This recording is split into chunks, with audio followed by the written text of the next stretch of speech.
Okie dokie, we are on to chapter 9, which is called The Confession. So somebody or something's going to confess to taking the marshmallows. Yesterday, a lot of you guys made some predictions, and a lot of you just said a camper. I'm wondering what camper you meant, like one of the friends, one of the parents, but let's kind of see the confession to see if our thinking is right. The scene of the crime was a bust. I wonder what that means. What do you think the scene of the crime was a bust? What does that mean? It hasn't rained in a while, Mila said, frowning. The ground was hard. There aren't many tracks. Oh, that's right, because they were looking for footprints. I examined a patch of dirt. I didn't find any web footprints. I did discover some sneaker prints, but it was no big deal. We'd all trampled around there last night. There's no empty marshmallow bag, Mila noticed. That's strange. An animal wouldn't eat plastic, but it wouldn't throw it away either. Oh, so someone must have taken the whole marshmallow bag. So now all they could do, I have a prediction, they could go into the tents and see which camper it was by just looking for an empty marshmallow bag.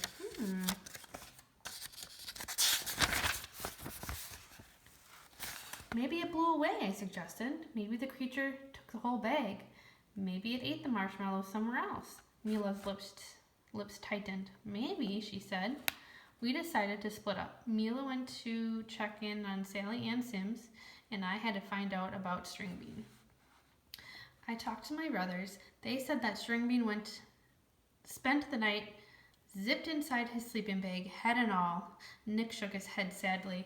He was scared to death, Jigsaw. Stringbean kept mumbling about the lake monsters. He said he'd rather be eating cheese puffs and watching Nickelodeon.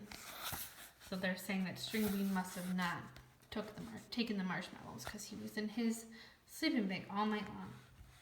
Weird kid, Daniel observed. No kidding. I crossed Jasper's name off the list. That left Wingnut and Freddy. I found them sitting by the edge of the lake. They were skipping rocks in the water. Have you guys ever done that? Skipped rocks in the water? Feeling better? He asked. Wingnut shot a look at Freddy. Freddy stared at the ground. Wingnut nervously pulled on his ear. Freddy kicked a rock. Sure, Wingnut stammered. We feel fine. Freddy bobbed his head up and down like he really was agreeing with Wingnut. It's funny watching them. They weren't really good at lying. I heard you guys were sick this morning. What's the matter? Too many marshmallows? Oh, so he thinks they might have eaten the marshmallows. That's right, because they both had what? Both had stomach aches. Wingnut pulled on his ear. Freddy bit his lip, both staring at the ground. Look, guys, I said, let's not play games. You took the marshmallows, didn't you? Took the marshmallows? No way, Wingnut protested. He looked directly into my eyes. Honestly, Jigsaw, we didn't touch the marshmallows. I believed him. Wingnut didn't pull on his ear or look away. Instead, his eyes met mine, and something was still wrong. Explain the stomach aches, I demanded. Freddy and Wingnut exchanged looks. We can't, Wingnut said. We might get in trouble.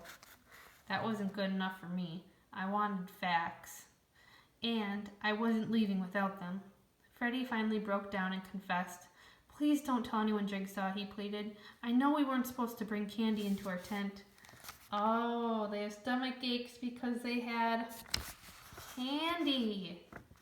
Not because of the marshmallows. Oh, they fooled me. I thought the stomach aches were because they ate too many marshmallows. But candy, I repeated? Yeah, Wingnut said, smiling at the memory. A jumbo pack of Reese's peanut butter cups. We ate them all. 6 each, Freddy said proudly. We felt pretty sick, Wingnut admitted, but it was worth it. I crossed their names off the list. Don't worry, guys. I won't say a word. I was still laughing to myself when I ran into Danica Starling.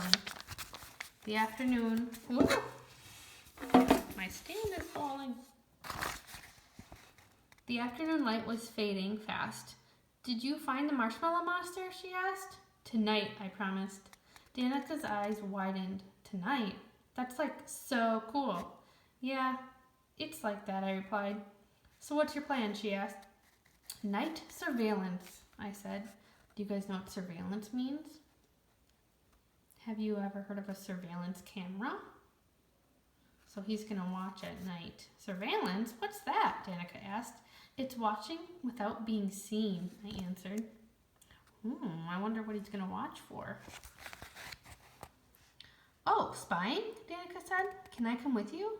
I shook my head. It's too dangerous. It's something I have to do alone. Danica took off her necklace. She handed it to me. I saw it was a leather string with a whistle attached. You might need it, she said. You know how to whistle, don't you? You just put your lips together and you blow. I wonder if she's giving him a whistle so he can blow it when he finds somebody? I noticed there was a whistle right here on this page. So, okay, those boys confessed. But did they confess to the marshmallow crime? No, they confessed to bringing candy into their tent, so that wasn't helpful. He promised, though. He said he's going to try to find the answer tonight. Chapter 10, Waiting in the Dark. So he's going to watch in the dark to see if he can catch anybody. That is our last chapter of the book. So, wait. Oh, no, it's not, is it?